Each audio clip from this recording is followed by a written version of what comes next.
Olá pessoal, então vamos para a nossa aula de hoje. Nós terminamos a semana passada a classificação do crime. Agora nós entraremos no fato típico e o primeiro elemento do fato típico é a conduta que nós veremos hoje, né? E resultado também veremos hoje é a tipicidade. Deixaremos o nexo causal para a semana que vem, porque é mais extenso e mais complexo. Então a estrutura de uma conduta típica, né? Ela se divide em dolosa e culposa. A dolosa, como estão vendo aí na gravação, ela tem 4 elementos: conduta, resultado, nexo causal e tipicidade. E se o crime for culposo, a figura típica tem mais 2: a conduta, que tem que ser voluntária, o resultado involuntário, porque, como veremos adiante, o indivíduo não deseja o resultado, então é involuntário, o nexo causal, que liga a conduta ao resultado, a tipicidade, que é o juízo de subsunção, veremos hoje ainda, e a quebra do dever de cuidado por imprudência, negligência e imperícia, e a previsibilidade do resultado. Então, nós estudaremos isso em outra aula. Hoje, nós começaremos pela conduta no crime doloso. Então, partindo do pressuposto que o crime é um fato típico, antijurídico e culpável, estudaremos esta teoria tripartida como conceito analítico. Começaremos então com o primeiro elemento do fato típico. Hoje iniciamos o estudo do fato típico, o primeiro elemento do conceito analítico de crime. A conduta é o primeiro elemento do fato típico. Então nós temos o fato típico, antijurídico e culpável. O nosso estudo hoje é fato típico. Então, crime é igual fato típico, antijurídico e culpável. Nós estudaremos aqui o fato típico, que tem no doloso 4 elementos: conduta, resultado, nexo causal e tipicidade. Hoje queremos estudar agora a conduta, depois o resultado e depois a tipicidade. O nexo causal ficará para a próxima semana. Então a conduta, ela se dá por ação ou omissão. Ação fazer e omissão deixar de fazer quando a lei manda fazer. Temos que deixar claro que não há conduta de animais, já existe isso no passado, já houve punição de elefante, punição de galo. Né? A conduta tem que ser humana, como regra. Então, o ser humano deve praticar a conduta. Então, por isso, quando um animal, um cachorro, ataca um indivíduo, uma pessoa, se há o responsável é o proprietário do animal, do cão. Existe a possibilidade nos crimes ambientais, já que a Constituição autoriza, aqui no artigo 225, parágrafo 3º, né, que se faça a punição da conduta por crime de pessoa jurídica. Então, o artigo 225, parágrafo 3º da Constituição diz que as condutas e atividades consideradas lesivas ao meio ambiente sujeitarão os infratores, pessoas físicas ou jurídicas, às sanções penais e administrativas, independentemente da obrigação de reparar o dano causado. Então, aqui a Constituição Federal autorizou, deixa eu ver se eu consigo escrever aqui, a punição da pessoa jurídica nas atividades lesivas, as condutas lesivas ao meio ambiente. Então, por isso, nos crimes ambientais, a Lei 9.605 de 98 autoriza a punição penal da pessoa jurídica. Então, nós temos o artigo 3º, que diz: as pessoas jurídicas serão responsabilizadas administrativa, civil e penalmente, conforme o disposto nesta lei, nos casos em que a infração seja cometida por decisão de seu representante legal ou contratual ou de seu órgão colegiado, no interesse ou benefício de sua entidade. Bom, essa lei 9.605 de 98, a lei dos crimes ambientais, ela prevê ali algumas punições que ela considera como punições penais. Então, a possibilidade de punição administrativa, ou a prefeitura, por exemplo, o Estado, fecha, por exemplo, temporariamente interdita uma empresa que está poluindo, por exemplo. Civil, né, reparações, e penalmente, né, tem algumas algumas sanções consideradas penais nessa própria Lei 9.605. Bom, pulando então, voltando à conduta, a conduta ela tem dois momentos, tem no plano físico e no plano intelectual. O plano físico, a conduta é quando ela se materializa pela expressão corporal, quando eu atiro em alguém, quando eu soco alguém. E o plano intelectual, né, ela se dá pela representação, quando eu estou pensando que eu quero matar alguém. E a vontade, então, impulsiona o comportamento da pessoa. Então, a vontade, né, ela dá impulsão. Eu represento, eu penso, tenho essa vontade e isso impulsiona o meu comportamento. E aí eu realizo, né, essa expressão corporal, que é o plano físico. Elementos da conduta. Né? Teoria finalista da ação. Nós já estudamos as teorias da ação, da conduta, né? Nossa é finalista. Bom, a exteriorização do pensamento. Então, a conduta tem alguns elementos. O primeiro deles é a exteriorização do pensamento. Recapitulando, conceito analítico de crime, fato típico, antijurídico e culpável. Bom, o fato típico tem na conduta dolosa, no crime doloso, tem 4 elementos. Conduta, resultado, nexo causal e tipicidade. Nós estamos estudando a conduta, que ela tem alguns elementos. O primeiro dele é a exteriorização do pensamento. Bom, então tem que haver um movimento ou uma abstenção indevida de um movimento. Porque tem que ter um movimento, tem que ter uma ação, ou se negar a fazer uma ação quando a lei determina que o faça. Como no exemplo do crime de omissão de socorro, o indivíduo não pode se omitir para socorrer uma pessoa ferida. Por que isso? Por que tem que ter esse movimento aqui? Porque o direito penal não pune pensamento. O direito penal não pune pensamento. E se pensar em matar, pensar em roubar, furtar, não há crime. Tem que haver um movimento corpóreo indevido, ou um movimento ou uma abstenção nos crimes omissivos. Segundo elemento da conduta, o ato tem que ser consciente. Então, nas hipóteses de sonambulismo e hipnose, já existe jurisprudência dizendo que não há crime, porque o ato não é consciente. O indivíduo não tem consciência quando pratica um fato criminoso sob sonambulismo ou hipnose. E se o ato não é consciente, não há conduta. Aqui tem uma jurisprudência do STJ que diz: após o regular transcurso da persecução penal, o ilustre magistrado julgou improcedente a denúncia. Então, não recebeu a denúncia, improcedente a denúncia, absolvendo o ora recorrido por entender que as provas carreadas aos autos não conferiam a certeza necessária para a condenação. Para tanto, aduziu que a vítima apresentou depoimentos maculados por divergência, bem como que esta, a vítima, disse que não gostava do apelado antes do fato, sem apresentar motivos para tanto. Ademais, ressaltou haver notícia nos autos de que esta sofre de sonambulismo.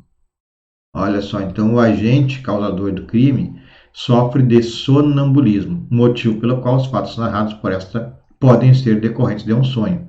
Outro sim afirmou que o apelante mentiu em seus depoimentos, entretanto salientou que isso não é suficiente para demonstrar a sua culpa. Então o agente era sonâmbulo, então havendo sonambulismo não há uma conduta consciente, como nós vimos há pouco. E se não é consciente, não há conduta, e se não há conduta, não há fato típico. E se não há fato típico, não há crime. Outra jurisprudência, processual penal e penal, crime de moeda falsa, materialidade demonstrada, provas insuficientes quanto à autoria delitiva, falta de provas da consciência da falsidade. Então o indivíduo também não tinha consciência do falso. Então tem que ter consciência da conduta criminosa. Não tendo consciência, não há conduta. A conduta, volto a dizer, tem que ser consciente. Terceiro elemento da conduta, o ato tem que ser voluntário. Atos involuntários são penalmente irrelevantes, pessoal. Nós veremos no andar da carruagem, hoje ainda, os movimentos reflexos e a coação física irresistível. Esses que são irrelevantes porque são atos involuntários. O movimento instintivo é relevante. O que é movimento instintivo? É aquele que o indivíduo impulsivamente pratica uma conduta, por exemplo, é provocado e bate em alguém, isso é impulsivo, isso é crime. Movimentos reflexos de coação física irresistível são atos involuntários e não é crime porque não há conduta voluntária. Logo, nós veremos alguns exemplos. As formas de conduta, então, são por ação ou comissão e por omissão. A maioria dos crimes se dá por ação. Matar alguém, subtrair para si ou para outro em coisa alheia móvel, no caso do furto. E por omissão, por exemplo, os crimes previstos como crimes de omissão, omissão de socorro. É um crime que determina que o agente deixe de praticar o delito, deixe de praticar uma conduta. Quando ele deixa de praticar a conduta, ele praticou o crime, ele se omitiu quando deveria agir. É o crime de omissão de socorro. Então, a omissão pode ser própria ou pura. Própria é o artigo 135, que é o que eu acabei de falar, né? Ele se omitiu de socorrer alguém ferido, se omitiu de socorrer um idoso, uma criança. Isso é omissão própria ou pura, porque é deixar de praticar a conduta. E a omissão pode ser imprópria, que aí ela pode ser em quase todos os crimes do Código Penal, mas não é a regra. É aquela situação que nós já estudamos, quando o indivíduo tem o dever de agir, quando ele podia agir para impedir um resultado. Ele devia e não age, ele podia e não age e não evita o resultado.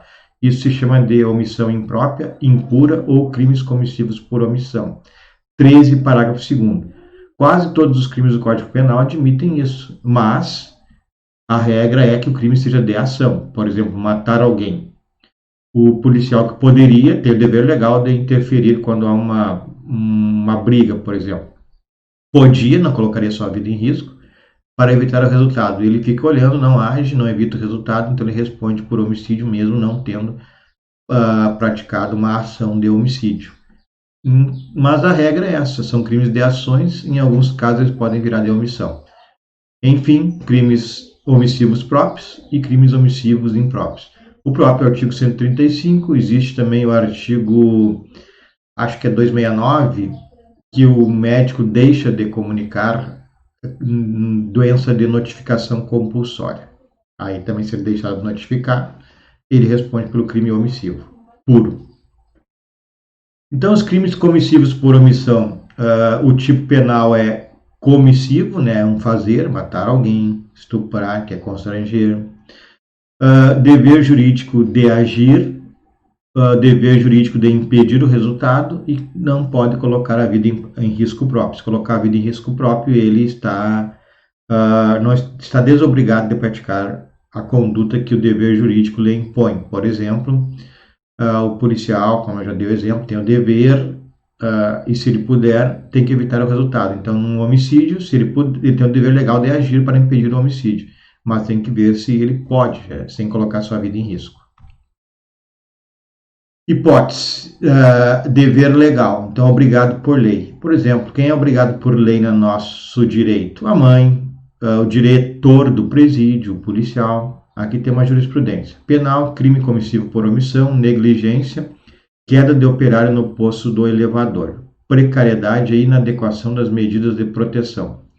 Então, inadequação das medidas de proteção. Negligência do engenheiro responsável pela obra. Inobservância do dever de cuidado imposto pelo artigo 173 da CLT. Então, respondeu aqui o engenheiro por homicídio. Dever de garantidor ou garante. É aquele indivíduo, lá no 13, parágrafo 2º da linha B, o agente assumiu a responsabilidade de impedir o resultado. Então, exemplo, médico plantonista, salva-vidas, o guia alpinista, segurança. Aqui tem uma jurisprudência, se há suporte fático nos autos de que a médica especializada plantonista preferiu agir de forma diversa, não comparecendo ao local em que deveria estar para, em evento previsível, agir no sentido de impedir o resultado lesivo, então a justa causa para a ação penal existe e a pretensão punitiva deve ser apreciada posteriormente no judicium causae, no processo. Então, a médica deveria estar de plantão, deveria estar no hospital ou comparecer ao hospital, não foi, e houve aqui um resultado lesivo, né? Talvez homicídio, que não diz. E ela responde, então, por isso mesmo não tendo matado ninguém, mas ela tinha o dever, né? Ela assumiu como plantonista esse dever de prestar assistência médica. Ingerência da norma, a linha C do 13, parágrafo 2º. O agente cria o risco do seu comportamento anterior. Tem exemplo, o nadador convida a namorada para atravessar o rio correntoso e ela acaba morrendo, não consegue nadar, ele não consegue a salvar, mas foi ele que criou esse risco para ela. Alguém que joga um cigarro aceso no matagal, né, um matagal seco, por exemplo, e joga o cigarro, ela assumiu o risco com seu comportamento anterior de provocar uma fogueira. E responderia então pelo crime de incêndio, enquanto o nadador pelo de homicídio. O paciente e os outros 3 corréus, por serem os sócios de uma das empresas responsáveis pela organização do evento, e nesta condição, por atuar negligente, permitiram que materiais não adequados fossem utilizados, e com isso não evitaram que o veículo conduzido pelo primeiro corréu invadisse a calçada e atingisse as vítimas. Foram denunciados por ato comissivo, que no entender do parquet, possui nexo causal direto com o resultado lesão corporal. Então, os réus, né, que eles não providenciaram uma forma adequada de proteção para as vítimas que assistiam a uma apresentação de veículos, né, uma corrida ou outro tipo de apresentação. E o veículo invadiu a calçada e matou as pessoas. Então, mesmo que não sejam motoristas, esses há 3 réus porque eles não tomaram as providências, porque eles criaram o risco para que isso ocorresse, essas mortes ocorressem. E eles não tomaram providências para evitar. Eles tinham o dever, assumiram, né, por outro comportamento esse dever, que é contratar essa empresa. Então, com o seu comportamento anterior, contratar o motorista, os carros para o show, para a corrida, assumiram o risco de reproduzir o resultado. Exclusão da conduta, pessoal. Quando é que é excluída a conduta? Então, nós vimos aqui nas lâminas anteriores que o ato deve ser voluntário. Então, nós vimos que os movimentos reflexos e a coação física irresistível não são atos voluntários. Vamos ver, então, quando exclui a conduta porque o ato não é voluntário. Primeiro, caso fortuito ou força maior. Então, acontecimentos imprevisíveis ou inevitáveis. Se é imprevisível, se é inevitável, não há vontade, nem dolo e nem culpa. A conduta tem que ser dolosa ou culposa. Não sendo nem dolosa nem culposa, porque não há vontade, não há previsão, são acontecimentos imprevisíveis, não há dolo nem culpa. Se acontecer não há vontade, não há dolo. Se é imprevisível ou inevitável, não há culpa. Então a conduta tem que ser dolosa ou culposa. Se não for nem dolosa nem culposa, não há conduta. Não havendo conduta, não há fato típico. Então, exemplo, um caminhão, né, que joga um motociclista em um ciclista no acostamento. Vai indo o indivíduo em sua moto pela BR, um caminhão passa e encosta no motociclista, a motocicleta se desvia para o lado e atropela um ciclista que está no acostamento. Bom, isso é um caso de força maior. Então, o motociclista não tem que responder. Quem tem que responder talvez seja o caminhoneiro, dependendo de como ele agiu. Mas o motociclista que, em tese, causou a morte do ciclista não responde. Foi um ato de força maior. Ele foi jogado pela força do caminhão. Caso fortuito. Aconteceu em Cachoeira um caso que o agente dirigia seu carro dentro das regras legais pela BR-153.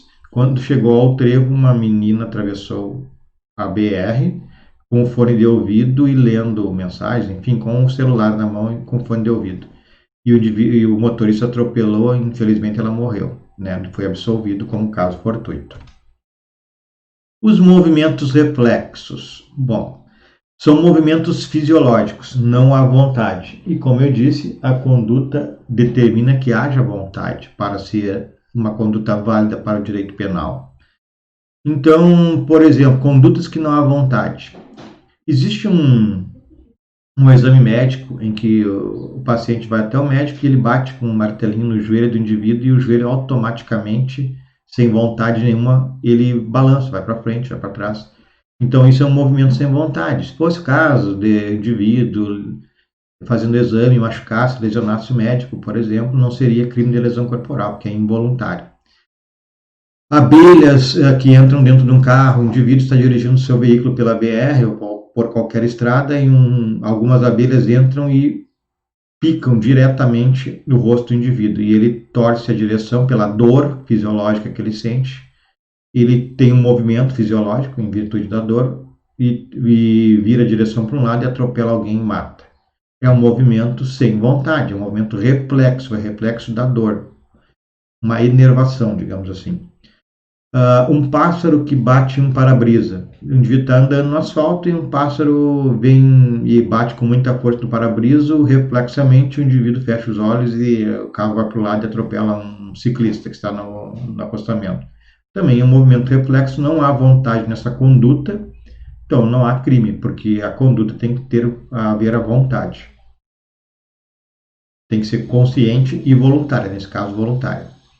Então difere isso, o movimento reflexo e os movimentos reflexos, né, diferem do movimento curto-circuito, que é aquele impulsivo, como eu falei, o indivíduo está andando na rua, alguém xinga ele, ele volta e dá um soco. Isso é um movimento impulsivo, não é um movimento reflexo, porque tem uns segundos para pensar. Diferente de uma abelha entrar no carro e picar, ou uma abelha, ou um pássaro bater no para-brisa. Agora, tem que ser feita uma diferenciação.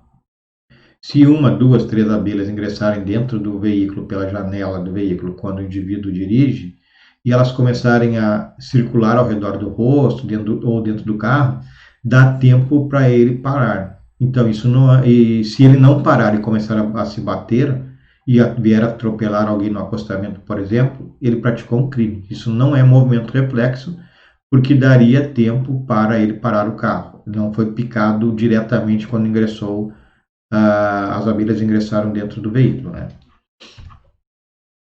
E a coação física irresistível, né? Então nós vimos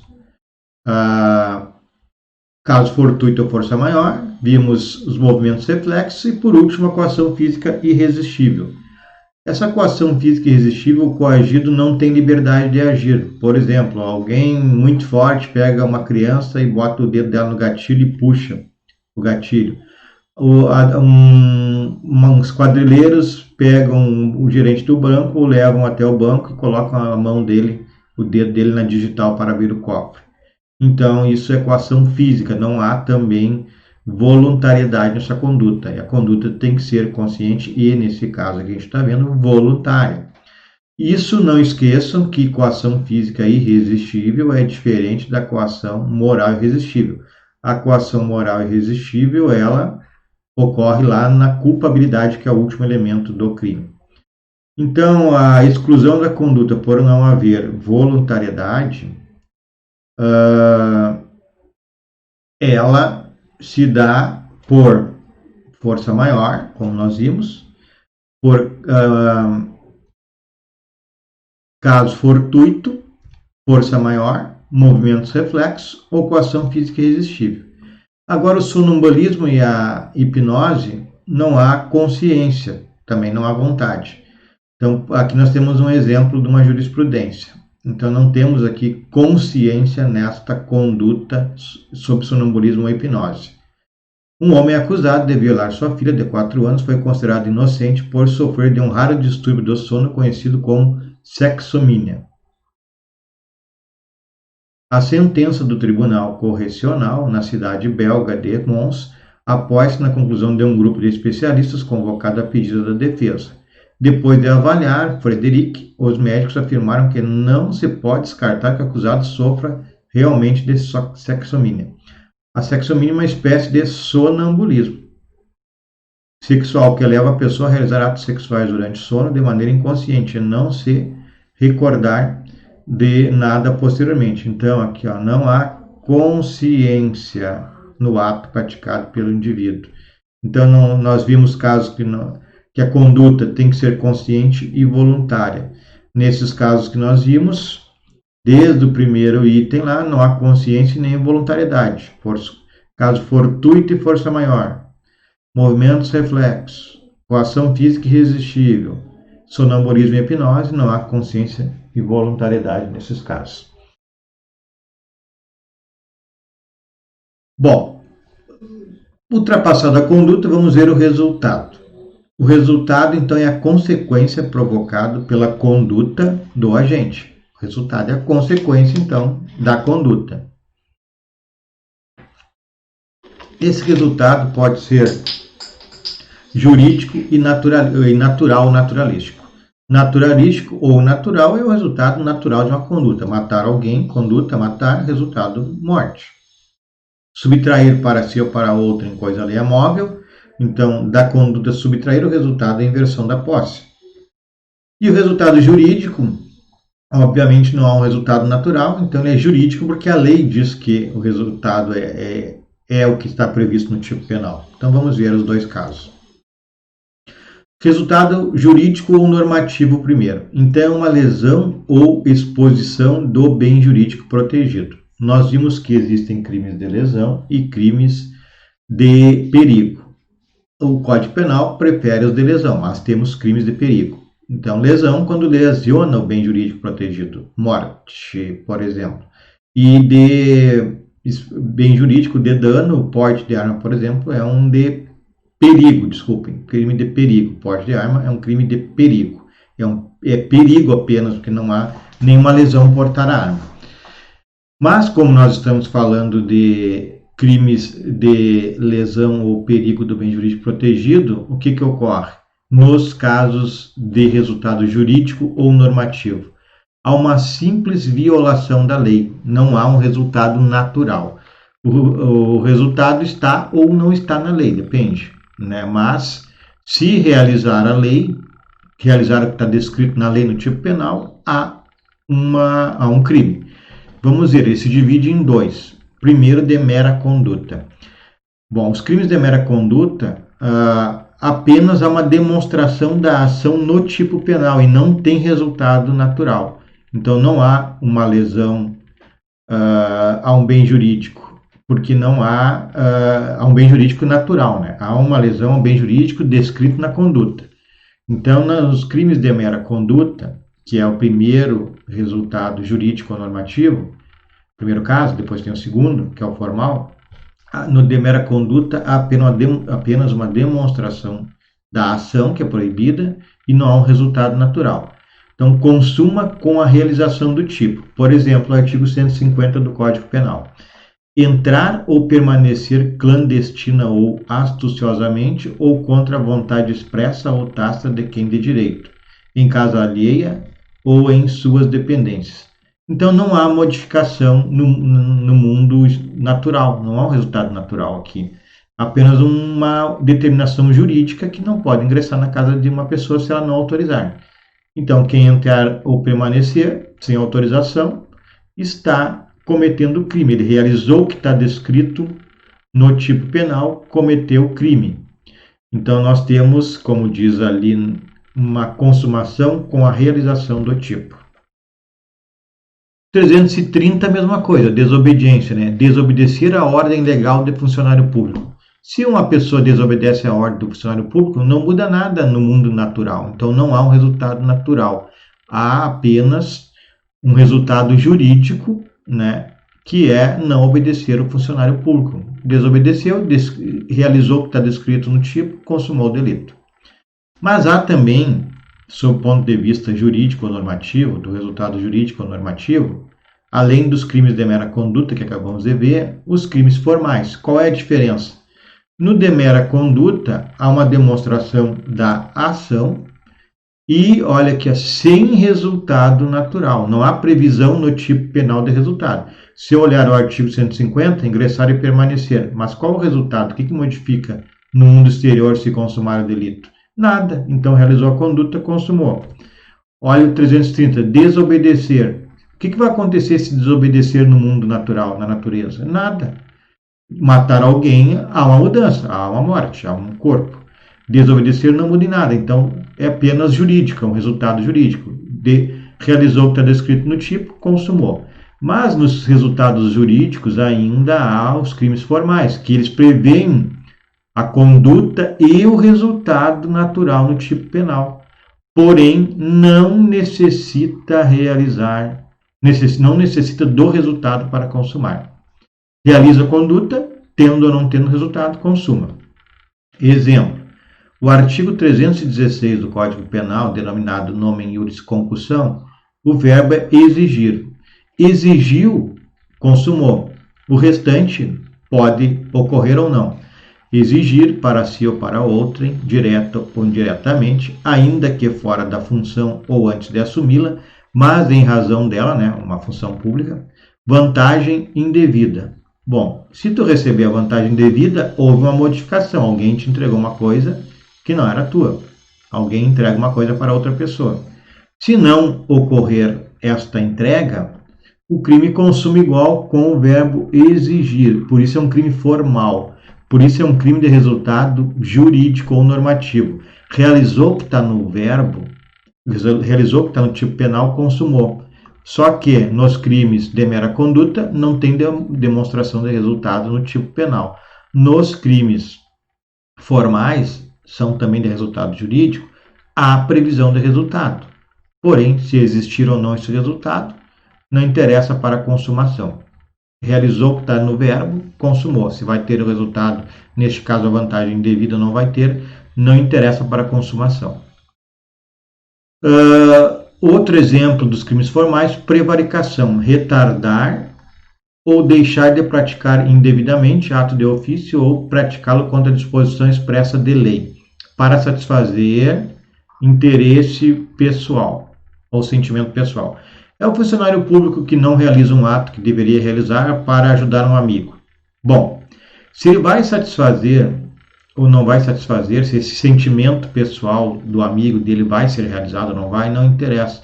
Interessa que ele retardou para satisfazer interesse. Se não satisfazer, não ocorrer o resultado desejado, não interessa. Ele já consumou.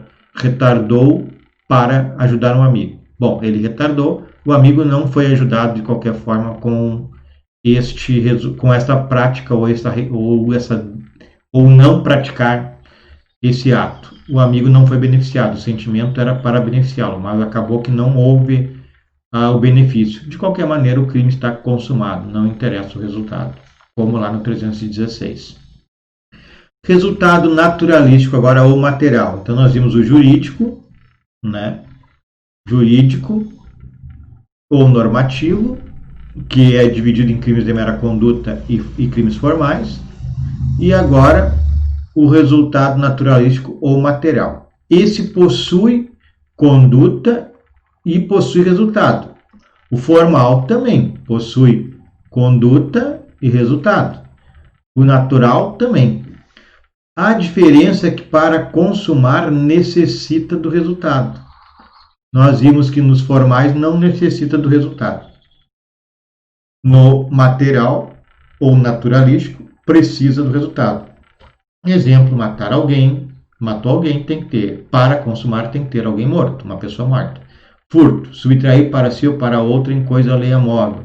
Para consumar deve haver a subtração, a inversão da posse, deve o A retirar do B, senão não consuma, fica na esfera da tentativa.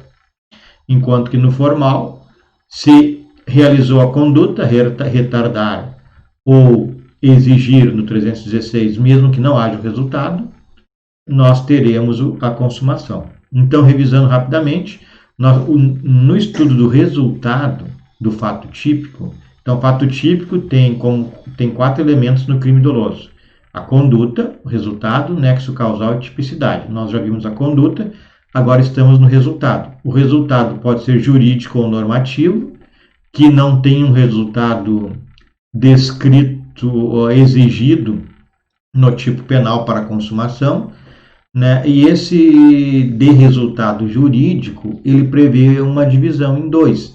Primeiro são os de mera conduta, que não tem resultado natural no tipo penal, realizou o que está descrito no tipo penal, como no artigo 150, está consumado o delito. E o formal, que tem conduta e resultado no tipo penal, mas não é exigido o resultado para consumar. Realizou a conduta, está consumado. Agora, nos de resultado natural, segundo tipo de resultado, tem conduta e tem resultado no tipo penal. E tem que ter o resultado para consumar. Aqui faltou falar do chamado crime exaurido, pessoal. Vamos voltar aqui, ó. Nos crimes formais, como no tipo penal há previsão de resultado que não é exigido para consumar, olha só, exigir lá na concussão, vantagem devida, exigiu, consumou, se vai receber ou não a vantagem devida não interessa, está consumado. Mas se receber, existe algo que se chama de crime exaurido.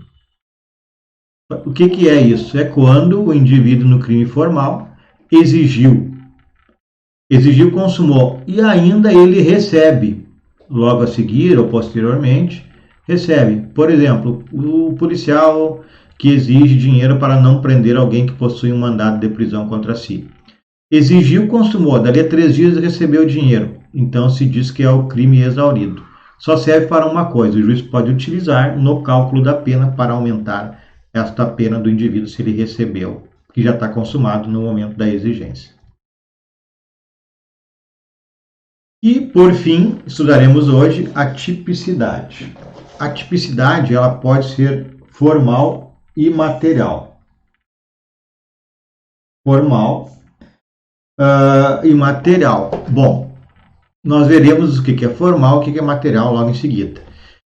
Na tipicidade, o que é isso, tipicidade? Há uma relação de subsunção entre a conduta, entre o fato praticado e o tipo penal. Isso nós chamamos de tipicidade formal. Então, fato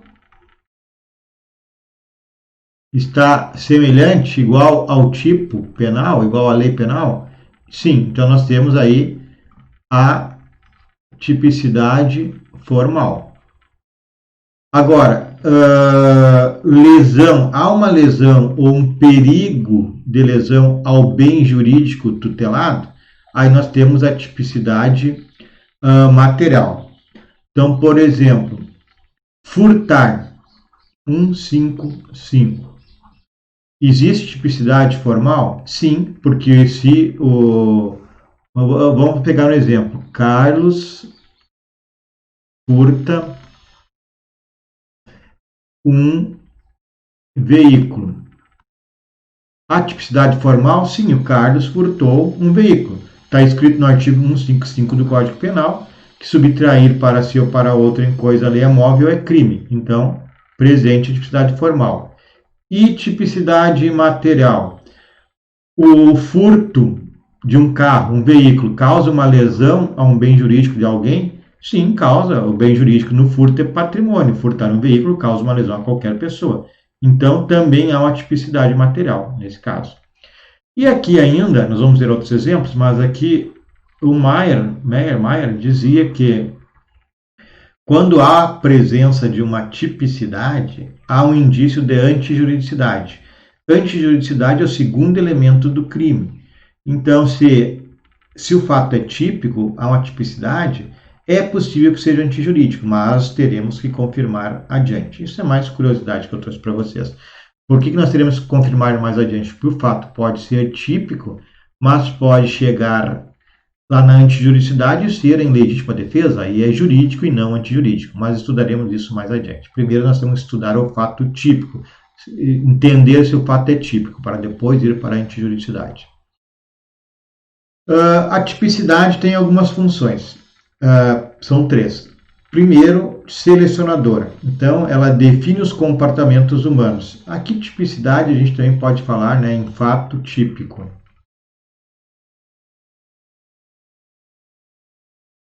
Ela define os comportamentos que podem ser punidos. Então, define os comportamentos humanos que são crime. Eu só posso ser punido se estiver descrito no tipo penal que aquela conduta que eu pratiquei é crime. E tem que estar escrito antes de eu praticar, princípio da legalidade. 2. Função garantidora. Só há crime se a conduta coincidir com o comportamento estipulado no tipo penal. Então, me garante que só vou ser punido se eu praticar o que está descrito no tipo penal. E motivadora geral impõe que os destinatários se comportem de acordo com a norma. Então, os destinatários são as pessoas, a comunidade. Ela impõe que as pessoas observem e entendam: há um tipo penal, se eu praticar, eu serei punido. Vamos ver dois casos aqui, de tipicidade material e formal. Tipicidade material, artigo 155 do Código Penal. Subtrair para si ou para outra em coisa alheia móvel. Então, crime de furto, subtrair para si ou para outra em coisa alheia móvel. Então, se eu pegar o aspecto formal, o que ocorre? Quem subtrair qualquer bem, formalmente ele praticou o crime de furto. Subtraiu uma caneta, subtraiu um veículo, subtraiu uma barra de chocolate. Do aspecto formal, que é o mesmo da lei, ele realizou uma conduta criminosa. Por quê? Subtrair, diz o artigo 155, para si ou para outra em coisa alheia móvel. Então, qualquer subtração formalmente é crime, previsto como crime, porque a conduta de subtrair uma caneta de R$1 se adequa ao tipo penal. Isso nós chamamos de subsunção, né? Então, deixa eu botar um exemplo aqui embaixo, antes de pegar essa lâmina aí. Por exemplo,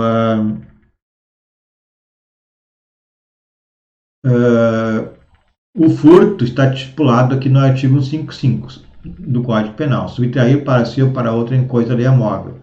Então, vamos ver o caso A direto aqui, que eu tenho, acho que na outra lâmina tem a previsão do exemplo que eu daria. João subtraiu uma TV de 50 polegadas em uma loja. Bom, a conduta está de acordo com o tipo? Sim, está de acordo com o artigo 155, era isso que eu queria dizer. Então, a tipicidade formal, porque está na norma. A forma diz que subtrair é crime.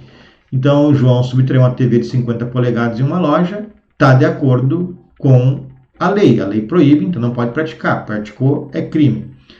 A conduta provoca lesão ao bem jurídico da loja? Sim. Uma TV de 50 polegadas, sei lá, 2.000, 3.000, é uma lesão ao bem jurídico, patrimônio da loja. Então, a tipicidade material também.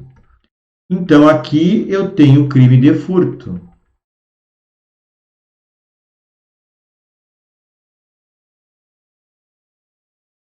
Aqui eu tenho o crime de furto, porque a tipicidade formal e material. Forma está previsto em lei, como proibido, e lesão ao bem jurídico patrimônio. Caso B, João subtrai,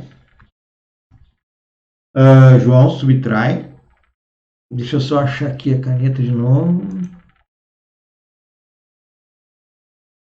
João subtraiu um sabonete e um desodorante, totalizando R$20, em uma grande rede de supermercados.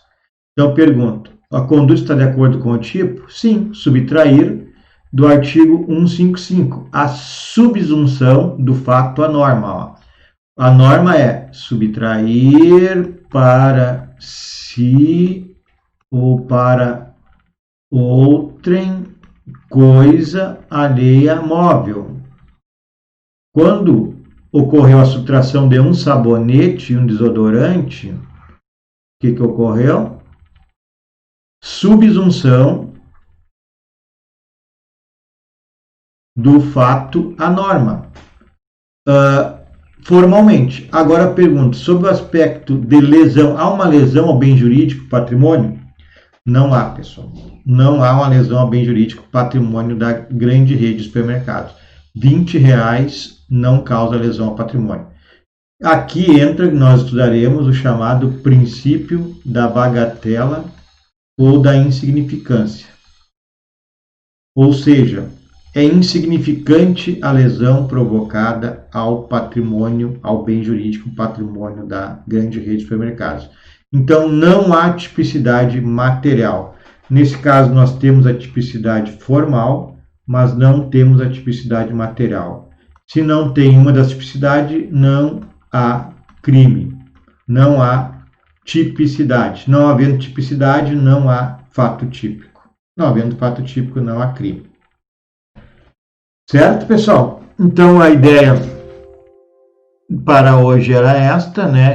Na próxima aula, nós estaremos estudando o nexo causal, que impõe um estudo mais aprofundado, ele é mais complexo. Então, boa semana, até a próxima aula, que deverá ser online.